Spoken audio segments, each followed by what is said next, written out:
puodho gi kik bed gik makethre. Mar ariyo, kwadwa choro agriculture man, nitiere migepe moko monindo mang'eny. Wawacho ni wan gi river ginene, wan gi Kikomi mano Osimja.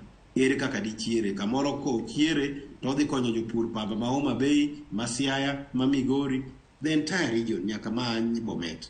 Omiyo magi gik makoro LREB nyalo ng'eto low hanging fruits mwanyalo kawo mwaket mapiyo gin magi. Kwadok e yor lupo, the same thing. Wan gi factory mar rech to mana Thika. Kichaki idhi kuonde mipidhe rech makoro idwa neno factory ma bet njang matemo moro ne temo wuok e dala mar Kakamega.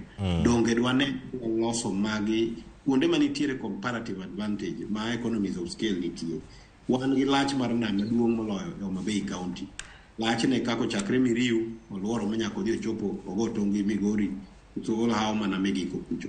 Ere kaka all these landing beaches nyalo bedo gi cold storage facility. To kopogore gi mano, donge dwa dar reche nam wakete ponds, fish ponds wanyalo kunyo nang'o, wanyalo tayo gi nang'o. Magi dwaro migepe motegno e counties manyalo nyayo gi kato riwo paro.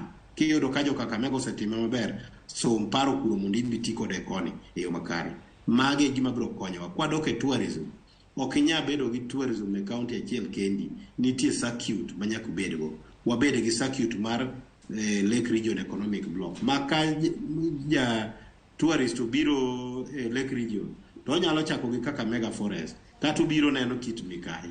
Koa kanyo to luoro odhi oneno ginene